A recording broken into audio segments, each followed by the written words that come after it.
Just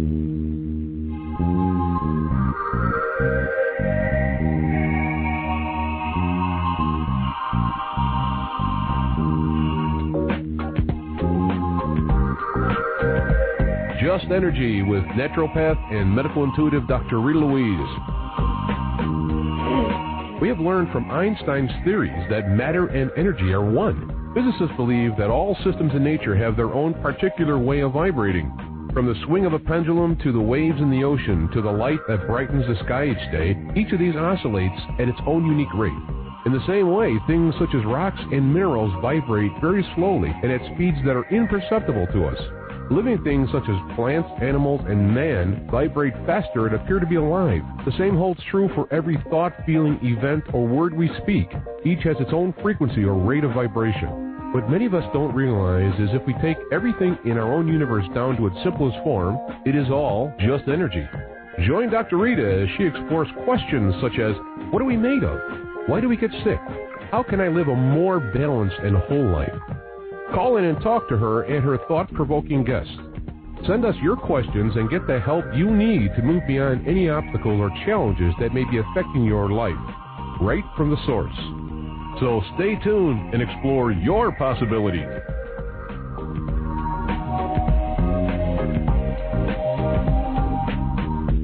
Hello and welcome to Just Energy Radio. I'm Dr. Rita Louise, and thank you all for tuning into the show.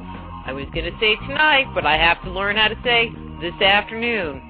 We're in a new time slot, 2 to 4 p.m., as opposed to our older slot, 7 to 9 p.m. Central Standard Time. And with the new time slot, we're going to be doing a slightly different format. So, of course, we're going to be bringing you wonderful programming and exciting guests week to week. But we're also going to be opening up the phone lines in the latter part of the show. And so you can call in and talk to our guests, ask questions, or you could even call in and get an on-air reading, which I have not done before, but we're going to see how that goes, because we'll see how that goes. You just don't know. It could be a good thing. So today we're going to be talking about the struggle to surrender. And we're going to find out all about that concept because, well, you know, it just makes me think of the Borg. You know, resistance is futile, and so the only way to not resist, I would assume, is to surrender. So to share that information with us, we're going to be talking to David Lowell. And let me tell you a little bit about him. And, of course, somebody has to come knocking at the door. Let me tell you a little bit about him, and we'll bring him on air. David Lowell has been working with energy and healing for 30 years and has maintained a professional practice for 17. He has helped many people change their paradigms and create new realities. His clients and students include people from all walks of life, as well as traditional and alternative healing professionals on 5 continents who wish to open themselves to higher levels of awareness and competence. He is the author of The Struggle to Surrender, Love Consciousness, and the Quantum Field. So from www.davidlowell.com, please welcome David Lowell. Hi, David. Hi, Dr. Rita. How are you? I'm doing great. How are you doing? Better. You know, once you kind of get going, it's like, oh, yeah, I can do this. Yeah, this is all good. Thank you so much for spending time on the show. I just really appreciate you taking the time out of your day to imparting words of wisdom with the listeners. Well, thank you very much. It's my pleasure, and I have to share a little something with you. This is my first radio interview. I've been on TV before, but never on radio. Well, but you sound like a fun guy, and I'm a fun girl, so we're just going to have fun. Okay, well, that works for me. Yeah, it works for me, too. Better than misery. Well, you know, it does like company. All right, that was bad. Okay. So we can just both be nervous together, and we can be good. Okay. Does it cancel itself out? Like if you're nervous and I'm nervous, does the nervous cancel itself out? Sure. Why not? All right, we're going to do that then. Okay. So the title of your book is Struggle to Surrender. And so what do you mean with the concept of surrender?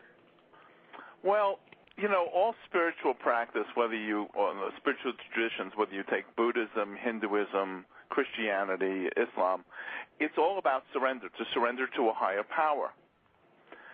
And that's if you boil all their practices down, that's what it comes to. And innately, the animal aspect of man is unable to surrender. It's programmed for struggle. It's the ego is survival of the fittest. So in order to do survival of the fittest, the man has to acquire the most. He's got to be the biggest. He's got to be the best, the strongest. He has to have the most things in order to attract the best mate, in order to procreate and to produce, the most offspring which will be successful. And women, therefore, have to constantly struggle to be the best wife, to be the best mate, in order to attract, her for the same reason. And it's hardwired into the species. Well, that's kind of interesting. I'm looking at my dog laying on the floor, and she is in a perpetual state of surrender. Because she barely ever wakes up. But she doesn't struggle too hard. But if you put them in a pack... Oh, definitely. Well, yeah, I mean, with our pets, there is no struggle because everything's provided for them. So how does the ego affect our ability to surrender or not surrender? Well, it's the hardest thing for man is to sit still, because there's always that push underneath that constant striving. And to surrender means to give up our deepest level of programming. That which sort of brings me to another little thing. It's that gets a little twisted in that somewhere along the line in primates, the ego figured out that it could get juice from being miserable as it could be from being successful. Can you explain that a little further? Well, the ego sort of feeds on energy. So if it gets wins, there's this tremendous energy. We all know the energy of the winner. And you just watch somebody out there who's winning, and they feel great. Everybody loves them. There's this tremendous energy pouring into them from outside, and they're successful. The failure gets energy. The ego gets energy from failure, just as well as it gets energy from success. And it doesn't care. But it's not particularly fun energy. No, but it gets fed. This is true. Never thought of it from that perspective, but that is very true. And I guess we can always choose which one we want to have. Because things happen to us, and we can look at it from a I have failed perspective, or a I've had a learning experience, I have grown from this experience. We can pick out pieces, even though the overall thing might be not successful. There might be pieces where there was success and that we could pick out and choose not to own the failure. That's true, and that is the choice. Though so many of us on the planet haven't been able to step out of that program of being in misery. Carolyn Mace, I believe, talked about woundology, and people they bind with each other through their wounds. Mm-hmm. And how many times have you seen people compare? Oh, that's nothing. You should have seen my accident was. I've never done that ever in my whole life, not even one time. Great, but I know you've seen that lots. I'm half Jewish from the East Coast, okay, so you can tell how big a lie that is. Well, okay, so I'm full Jewish from the East Coast. toast, then yes. You know, it's kvetching. Come on, it's like life would not be, you know, life if you didn't. When I'm working with people, especially with Jewish descent, there's a whole piece. There's this whole generational karmic piece that goes back with suffering and being the martyr. And I've done some work with the descendant of Holocaust survivors, and it's a huge, huge energy that goes back multiple generations, and it goes back from before the Holocaust. Well, I mean, there is kind of an ongoing persecution thing around the Jewish culture that has extends, you know, more than just the Holocaust. Yes, and unfortunately, we don't have a lock on it. Let me ask you a question. You bring up a very interesting point. You know, they talk about African Americans in America still being affected by slavery. And so would that kind of fit into the same category, that there's this generational programming that they are stuck with? Well, not stuck with, but inherit? Well, yes, but it goes back to Africa. Because that's where it started. They were put into slavery by their own people. And there was an interesting thing of David Hawkins has come up with an interesting piece that slavery was actually an advancement in the history of mankind. Because before slavery, they would just pile the heads up. At some point, they realized that the human being was worth more alive than dead. Okay, I'm trying to and you know, and I'm kind of going, okay, so how far back would that have to go? Probably around the Mongols or somewhere around there. Or I don't know. I mean, because, you know, the Greeks had slaves, the Egyptians had slaves, everybody had slaves. The Romans, but before that, there was a time when they just killed everybody. You know, I never thought about that. That's going to be an interesting conversation for me to have later with some friends. And it's simply just another, you know, concept, but it's something about the history of man, which goes back, you know, modern history is very short in terms of the history of mankind. And so, you know, the whole animal instinct, et cetera, the ego is like goes back to caveman. Well, I mean, the human psyche goes back that far. I mean, I wish, you know, you could, you know, go back in time, you know, 10, 12, 15,000 years ago and just look at what was really going on this planet, because it just seems to me that there's this big gaping hole. There were, you know, cavemen and Neanderthals, and what we see is this very primitive culture, you know, that didn't do anything. But then there is evidence that there was a lot more going on, you know, especially philosophically and scientifically, or what we would call scientifically, that we inherited, but we don't know where we got it from, like astronomy and, you know, some of the religious traditions that we follow, to me, come from a much older place than, 3,500 BC. Don't forget the E. Right. And there's an interesting book, Ishmael. And I forget the author, but it was a National Book Award winner, a Ted Turner Award winner. And it was about the start of civilization of mankind when he went from hunter-gatherer in, I guess, was it Mesopotamia, or even pre-Mesopotamia, when they started agriculture and they started locking up the food. And man went from spending, 20% of his time hunting and gathering to spending a lot more than that farming, and a whole change in civilization that occurred around that.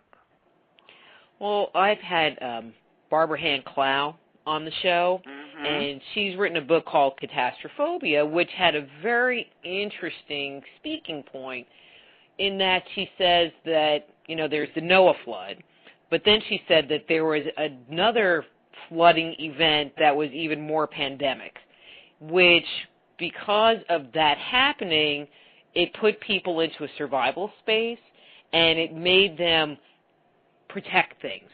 Where everything was free and open prior to that, it made people, it created a scarcity. And because of that scarcity, it made people want to hang on to things and not want to share. And it's kind of what you would envision if, there was a worldwide epidemic or, bombs were blown up where there wasn't food production going on, and you had to just, store what you could in your house. It's like, the image is, all right, I got a gun, don't come in. And I think it goes back to the whole thing of way that men and women store fat. It's built into the genetics in terms of for times of famine,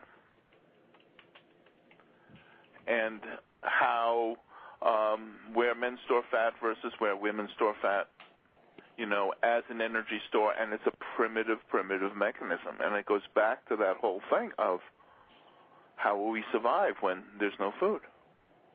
Mm-hmm. Yeah, that's these things are so ingrained, and they're so running so deep. And we don't even realize the level of programming that we have. I mean, we can look at how we were influenced by our family or maybe by media in our lifetime and work to clear that, but sometimes you don't realize the level of cultural or societal programming that you pick up and is affecting you, good, bad, or indifferent. Yeah. When I started my professional practice, and it's now actually it's almost about 20 years ago, I was working with something called Marielle, and it was an early form of cellular, quote, cellular memory. And we would go and ask people to go back multiple generations to unwind certain patterns. Now that I'm working more in terms of just asking divinity to unwind it, to release it. The things that are showing up, it's sort of, there's almost a hint.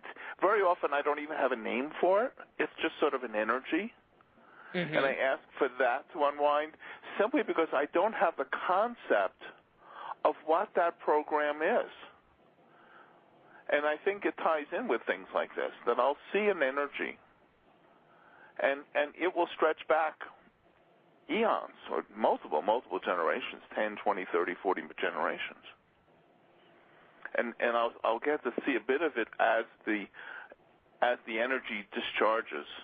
Sort of in Oriental medicine, they have something called pernicious chi. And there are a couple points in the back, upper and lower back, that they call upper and lower shoe points, and they put needles in to discharge this energy because it's a disruptive energy. And until they discharge it, anything else they do will not really take or will undo itself. And it's sort of that same kind of a thing where there's this pattern or an energy or consciousness that goes back so far back. And it's simply just sort of tweaking that and just asking for that to be discharged. And as I said, half the time I don't even know what it is. And frankly, I don't really care, though I have this little curiosity, especially when we get into conversations like this. But I'm more concerned about helping people gain their freedom than I am about the intellectual knowing of what it is. But I see these things. But one of the great things in working with energy is you don't have to know what it is. You just need to acknowledge it and then give it the opportunity to be released. Yes. And I'm like, woohoo, this works. I don't know what this is, but here, let's get it out of here. Well, that's what's happening with post-traumatic stress disorder. They found that when you try to take somebody through it and you bring it up, you're actually recharging it. And now they're working on different ways in which to discharge it without consciously bringing the client to reliving it and bringing it back up in their consciousness. Well, that's encouraging. So let me ask a question that I thought of. So when you were saying you are unwinding their DNA, are you talking about unwinding patterns of DNA in like a physical, literal kind of sense, or are you talking about it from a more energetic, with the coming from the concept of, our thoughts, emotions, et cetera, filter down through the body and will ultimately affect the DNA? Well, I'm working more from the energetic aspect of it than filtering through to the DNA. I don't know that anybody's directly, well, I shouldn't say that. There might be times that I'm directly affecting DNA without even knowing it. But certainly when we go through a thing of discharging energy back through multiple generations, you're energetically going back to a pattern that encodes in, and then which then filters down through DNA. Mm-hmm. Well, I believe that there are certain diseases, well, more than certain, but, many diseases, especially if you hear it, well, gallbladder disease runs in the family or, diabetes runs in the family, that there is some really old programming, like you're saying, that's attached to the DNA, or, I'm not really phrasing that right, that actually causes them to manifest the disorder. Well, I think that's happening on two levels, too. One of it is the unconscious belief, the unconscious pattern that, yes, I'm susceptible to that. I think a lot of allergies certainly are, we believe that we have that allergy.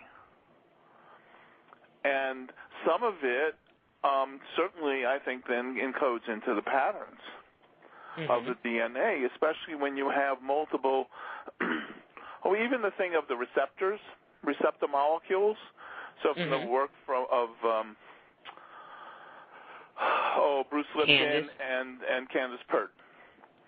So I think that when you have, an excess of receptor molecules for a certain thing that regenerate constantly throughout somebody's whole lifetime, that eventually will get encoded into DNA.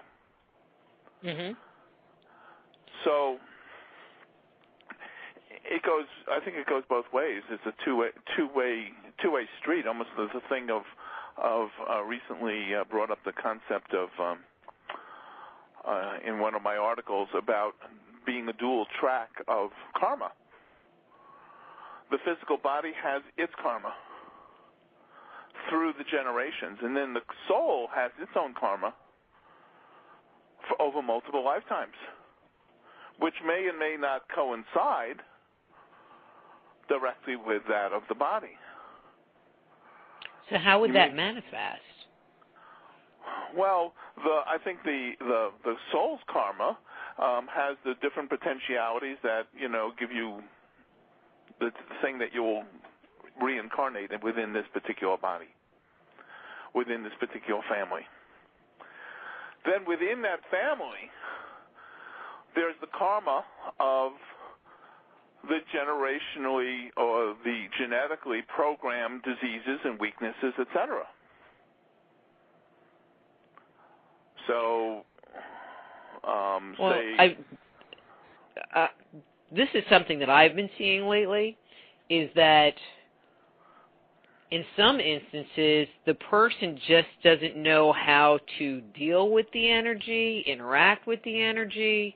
So as an example, I incorporate a lot of Chinese medicine into my work. Traditionally, the gallbladder really has to do with planning. And so I'll be working with someone and talk about, that has a gallbladder issue, and I'll start talking about what is affecting their ability to plan, make plans, move forward with plans, whatever that is for them. And what I find is that if my client can't plan to get out of a paper bag, it's usually their parents, they're the ones that have the history. It's like, oh, well, my mom has gallbladder disease. And I'm like, well, I bet she couldn't plan to get out of a paper bag either. And it's like, well, no. And then when they start thinking about that, they think about, patterns of not learning how to move through an energy or how to successfully navigate some of the things we have to do in life. It's not that they are unable to, but they just never learned how to. And through multiple generations, and if we think about that in past generations, almost all the learning happened within the family and within the village, rather than the global educations we have now, so that those tools were not taught. And there's some things about that certain meridians in different peoples and different genetics have weaknesses. So, for instance, when a hit comes in, when a hurt comes in, that energy gets lodged in that meridian. It affects that meridian versus another one. Mm-hmm.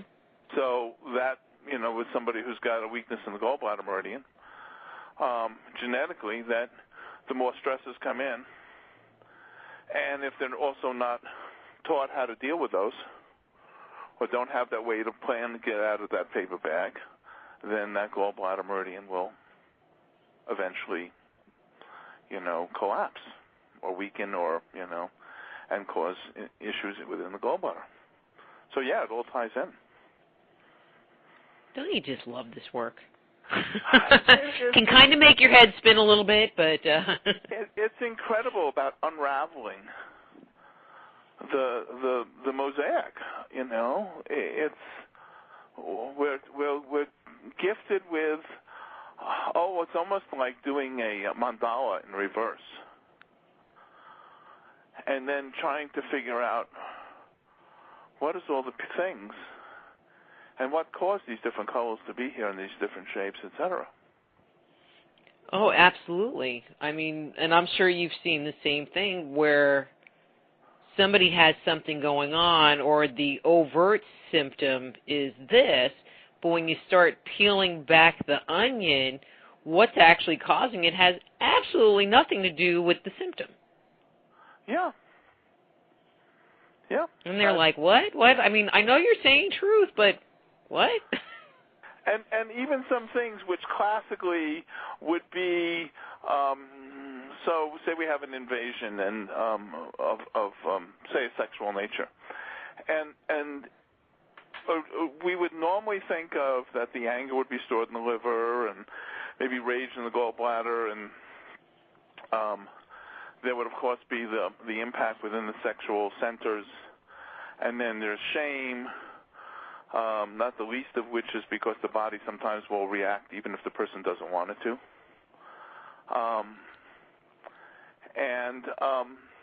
But if you go exploring through the body, you may find that impact on the spleen or in the kidney somewhere or someplace where you weren't expecting it to be classically. Mm-hmm. But some twist of it would be lodged within that organ or that system. And you go like, wow, what happened here? It was something.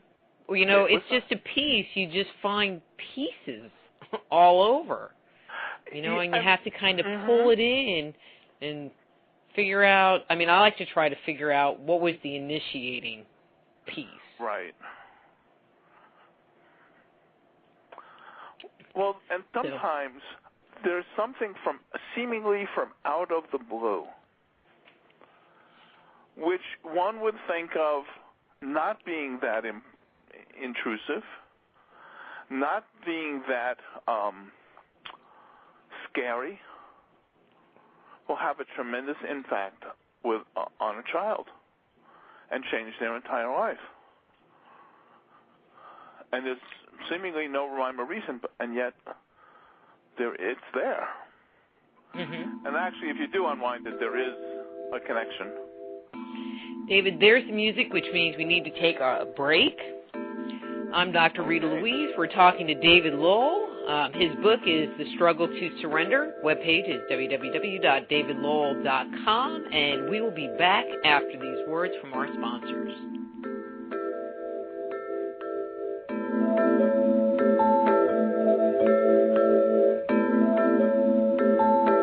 Just Energy Radio with your host, Dr. Rita Louise, will return right after these messages.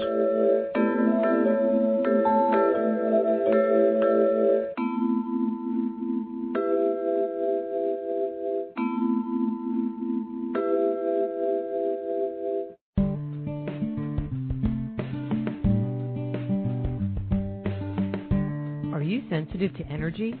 Want to explore the world beyond the five senses? Looking for a new career as an alternative healthcare practitioner? Then the Institute of Applied Energetics, Medical Intuition, and Energy Medicine training programs may be right for you. Our comprehensive curriculum provides students with a deep understanding of how to detect, evaluate, and transform the subtle body, as well as techniques for correcting energetic imbalances that may underscore a person's ability to experience radiant health. So if you are sensitive to energy, contact the Institute of Applied Energetics right away. Be a catalyst for changing the way healthcare is done around the world. Visit www.appliedenergeticsinstitute.com and start your new career today.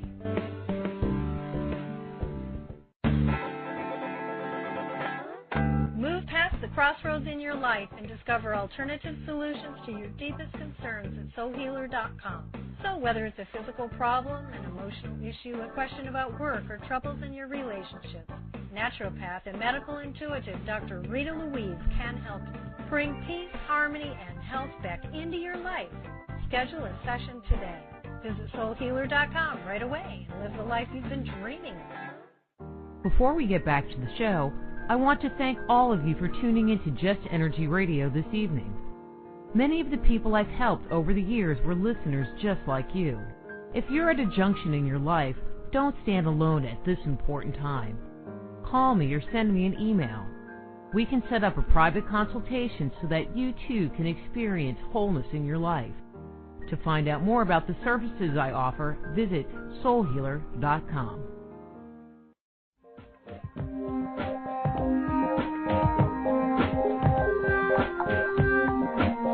And now back to Just Energy Radio with Dr. Rita Louise.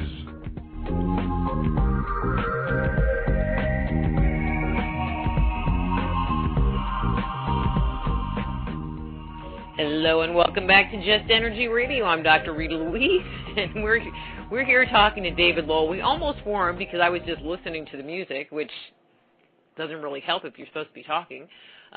We're talking to David Lowell about the struggle to surrender. So we have a caller, but I want to go into one more topic before we open up the phone lines. There are so many people that are being guided into action in one way or another, but then choose to not do anything. What is stopping them? Why do they resist moving forward? Ooh.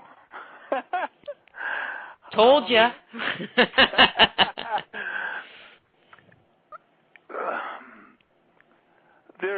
That's a whole would someone say can of worms, but that's that's why I saved it for after the break. You know, we got time. That's a very deep well. There are so many patterns. There are so many things. Somewhere along the line, or very often our parents or society will tell us, don't try to do this, you'll get hurt. Don't go here. So many artists, especially artists, and very talented people have been stifled because their parents were afraid or society was afraid. The programming was, don't try this. There's also a tremendous percentage of the population who have, well, you could say low self-esteem, but they just don't believe in themselves. They don't believe that they can do things. They don't believe that their talents are worth anything. And we see it in so many areas of life, and I have some piece of it in my book. I can't even remember the chapter name, but you know, the classic one is the chef, where you go and they're the most incredible entertainers. They make these amazing desserts, and somebody will say, well, you should open up a store. And most of them say no, and some do, and they have tremendous success. But it's that fear of stepping forward, that of going outside the boundaries, outside the guidelines, and believing in ourselves. It's just, and I'm sure there's a lot more reasons, but that's just, you know, some of the ones that first come to my mind. Well, and I think a lot of people don't really do change real well either. Well, yeah, that's the whole thing of the comfort zone. You know, let's not do something. I'd rather be in the misery that I'm accustomed to than try something new, to step outside the box. And we did talk about this a little bit before, just from a different perspective. You threw me a little curveball there for a second. Sorry. That's all right. Curveballs get to be interesting. I'm trying to make this a professional show. You know, I got to ask hard questions. Okay. There is that whole thing of that which we know, and people stay in bad relationships, bad marriages. They hold jobs that they're just totally mistreated, and they won't. You know, they're just afraid to step out of it. They have this whole thing of getting outside of what they know. A chiropractor friend told me a story of one of his clients who was an architect and had all these jobs in companies that totally mistreated him. They had him just doing drawings and things like that, not utilizing his talents at all. And then he finally landed a job in a company that appreciated him, and he was lost. He didn't know where to go. Because he was just used to the abuse? He was just used to the abuse. So let me ask this question, because you kind of talk about, well, this in a different way in your book, but it's about the concept of abuse. Do you think people end up staying in bad relationships, bad jobs, whatever, because there are, or is it more prominent in individuals that have underlying abuse issues, you know, where they have self-esteem issues, or does it kind of go across the board in your observation? Well, I think it can go across the board, and I think that abuse is a lot more prevalent than we ever give it credit for. And abuse can simply be the belittling talk of one of our family members, whether it's a brother, sister, parent, or grandparent. Teacher. Just the whole thing of, why can't you be like your brother or your sister? Mm-hmm. That subtle remark, repeated over the course of time, is more devastating than some major disasters. And I would assume, especially when we're young and don't have the life experience to separate out our reality from, you know, our truth from what we've experienced as reality to date. Yeah, we don't have the tools at all, and I even talk about, you know, children who pick up, and sexually abuse is probably the most dramatic, but they pick up the thought forms of others. Kids are so psychic. I think it's our natural gift, and we're taught to, you know, to shut that down. But they pick up the thought forms of others, those around them, and so it doesn't even have to be verbally expressed for it to impact the sensitive child. And that's the programming. Mm-hmm. And then if you go back, you may find that it goes through multiple generations. That just one after the other. I think very often it'll go through in terms of male-female, like all the women and within the family will be very quiet, and except until the rare one comes in with the unusual energy that breaks that mold. But you'll find that so many of it will, it will run from one generation to the next, and it's the pattern. And unless you can see the pattern and address the pattern cannot be changed. Yeah, if you don't have the idea that is a problem and that is a pattern, no, you can't change it. It's an accident, lightning might strike and you might get a hit of it, but most people don't survive lightning strikes. There are some who do, but most people don't. I mean, because when you're talking about physical abuse, it's overt. There's stuff that's happening, but if you're talking about something like belittling or just basic neglect, it's a silent abuse. It's well, not silent, but it's subtle covert and dynamic. I have a friend who's an expert in post-traumatic stress disorder, and she calls it a dynamic abuse because it keeps on going on and it keeps on reliving. And unless we get to catch it, we will pass it on to our children. What happens and then, in this time. It's unique in terms of there's so much more awareness about this that's going on, but it's still a small percentage of the population that is starting to look at that and willing to look at what they're doing within their own lives to translate it out. If we're just beginning to look at this. There's the whole new way of parenting that has become popular, I'll say, in the last 20 years, where, corporal punishment is out and you're supposed to deal with your children in a different way.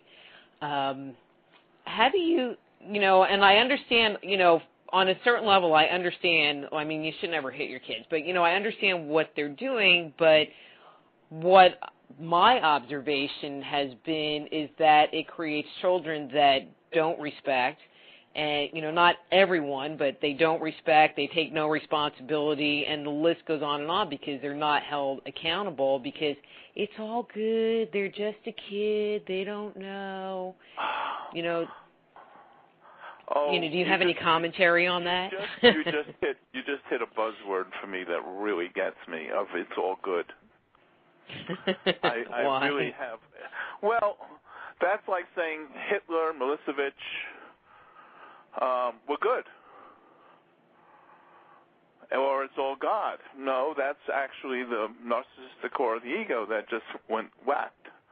It's a perfect expression of that, but to say it's all good, it's just sort of, it makes people feel good to be able to say that. But, yeah, I think that by not setting boundaries, healthy boundaries, and not enforcing them on children, and teaching children that they can go and, I know of kids, who've called the cops on their parents because they won't let them out, to go out and play and roam the streets. Mm-hmm. And they physically restrained them. It's abuse. So, right, but it's abuse the other way. And so the kids are starting to abuse the parents, and then the parents are held responsible for the actions of their children. Yeah. And they're tied behind their back.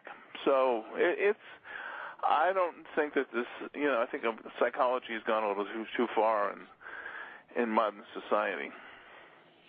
So let me just say this real quick. We're going to open up the phone lines. The call-in number is, this is my first time doing this, 646, and I put it in big letters. Big letters, or numbers, 646-200-0698. That's 646-200-0698. So if you'd like to call in and talk to David or myself, just pick up the phone and give us a call. Hey, that sounded professional, huh? That sounded great. That was really good. You have done it before. You just had to switch to different numbers. Well, no, I never took calls.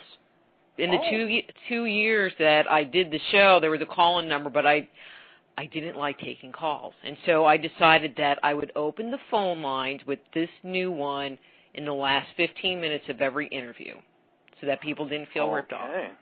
Because I like talking about meat. I like putting out really solid information for people to just listen along with the flow. But, you know, it's been a great conversation.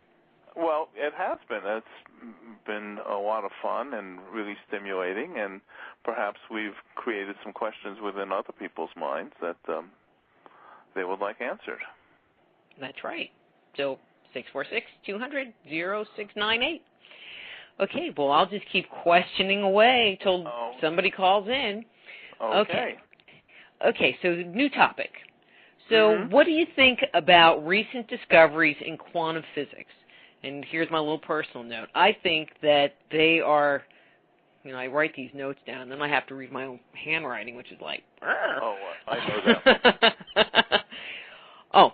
I just think that it's interesting because what they are finding is just validating what metaphysicians have known for forever. So let me ask you a question. Do you want to answer that, or do you want to take the call? Because someone already just called in. Well, I'll just say quickly that, yes, I agree with you. It is validating that. And let's take the call and see what's going on. Okie dokie. All right, so let's see. That's hang up. I'm like going, let's try this button.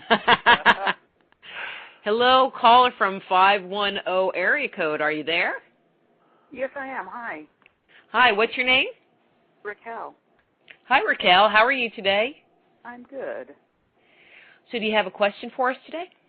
I do. I have recently been a lot of healing from an old sexual abuse that I had suppressed for years, and it had manifested fibroids that I just 2 weeks ago had removed. So I feel like I've done like a lot of the physical work to heal and a lot of the emotional work, but I guess it's a weird question, but how do you know when you're over something like that?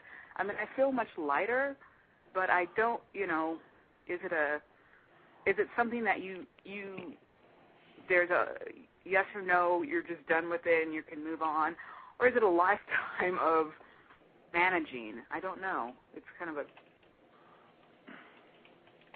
David? You want me to get that? Sure. I will follow on if I have any commentary. Okay. So, Raquel, there's multiple layers of how this impacts the body and this impacts the psyche. So, within the body, you'll have the manifestation of fibroids, but you'll also have within deep relationships, especially deep sexual relationship, and where when you're getting intimate with somebody and you're open to deeper levels of trust, where it may bring up more stuff. And it will probably very often bring up psychological things about safety, etc. And this can impact more than just one organ or system in the body. And it has. Excuse me? I said, oh, yes, and it has. It has. So I think it's also turning into, for you to ask yourself, to tune into yourself, to learn, to ask yourself, am I done with this? Or is there some place I should go to? Is there somebody, some practitioner, a particular book that will help me unwind on a deeper level? Yeah. And, you know, I personally, I live in Sedona, Arizona, and it's kind of a rural area. It's in the mountains. And I'm still working on my own healing and my own abuse issues, etc. And when, I got a sort of a knowing to go for a particular type of work, I researched and I wound up driving 136 miles one way because that was the person who had the key for me on many, many, many levels, that was the best person for me to work with on that issue. So. And I'm going to add my 2 cents in here. Raquel, doing healing on yourself, whether it's that issue or some other issue, it never ends because you get this piece cleared up and then you find another piece over there. Then you find another piece over there. I've been working on healing myself since I've been 12, and I feel like I'm just going to keep working on myself till I die. And it comes up in little chunks, and you have the opportunity to clear it. The way I look at it is I'm just going to get rid of all of it this lifetime so I don't have to deal with it when I come back.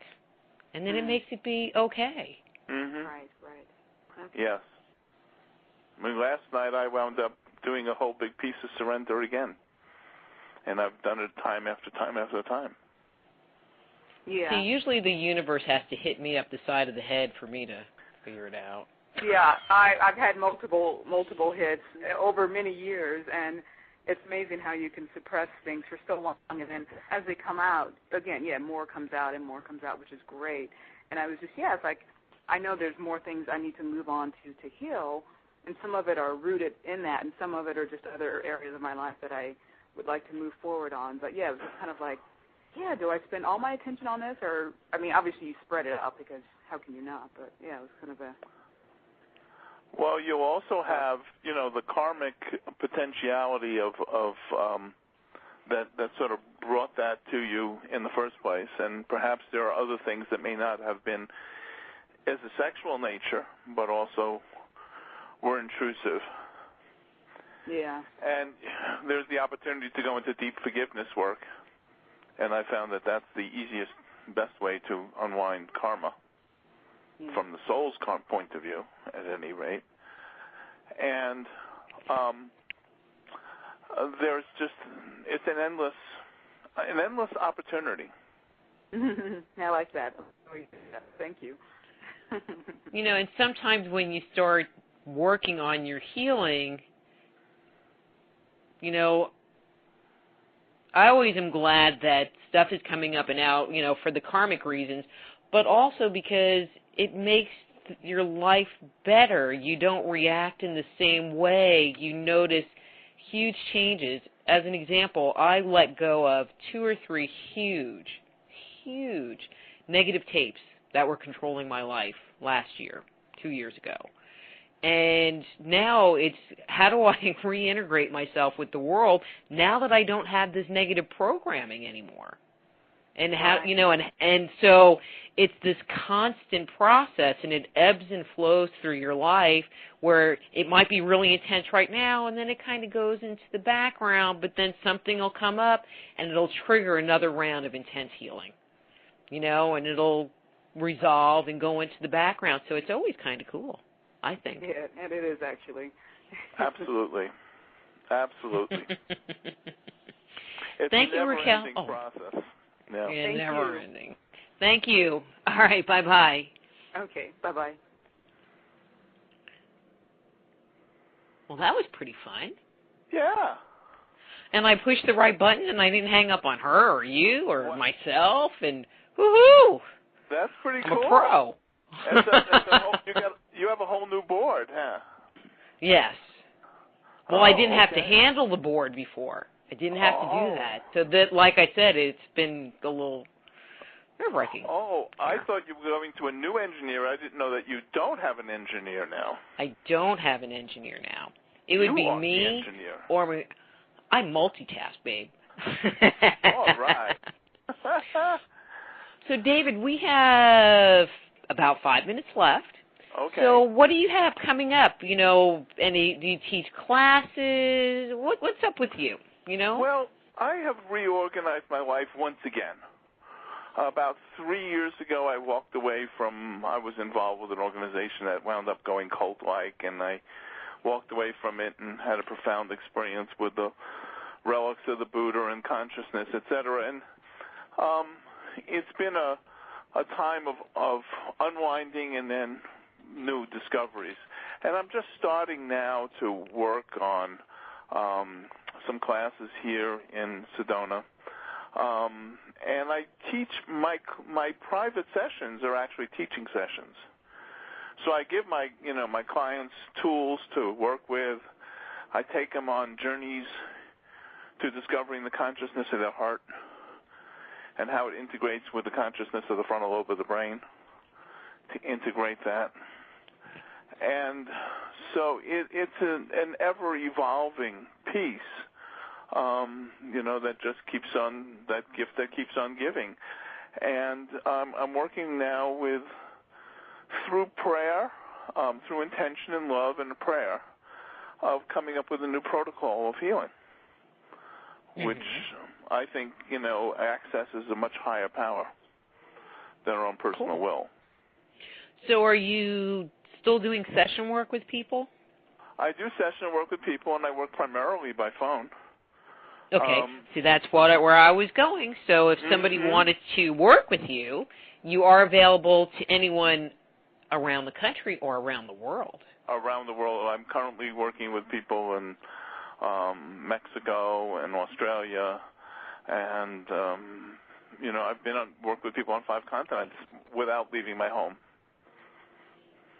and without them having to travel. So. And your webpage? DavidLowell.com. LOWELL. And so if somebody wanted to get a copy of your book, is it available, on your webpage? And I have to tell you, go ahead. No, yes, it is available on my website. I have to tell you, I really enjoyed your book. I felt like I was in your living room and we were having these intimate conversations. Thank you. It's sort of a story, and it is a story. It's been the unfolding of a tremendous story for me and a tremendous journey. And so my goal was to provide it to my own personal experiences and to do it in such a way. I'm kind of a fan of David Hawkins. You're a fan of yourself? Yeah, right. His levels of consciousness, that map of consciousness that he's created. I don't know if you're familiar with it or not. And so at one point, I had asked for the grace for the book to come to calibrate at a level, to come in, for me to be able to bring it up to a level where people could get a healing from reading the book. And it took me a year after I thought I had a finished book before it actually got finished and it got to that level.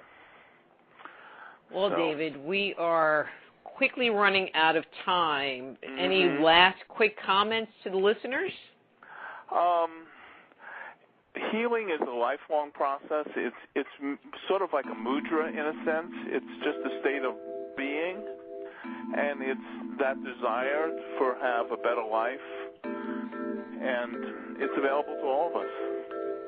Wonderful. David, thanks for coming on the show, and we'll have to have you back on soon. Well, thank you. I look forward to it. I really enjoyed the time. Okay, bye-bye. Bye. And we'll be back with our next guest after these messages.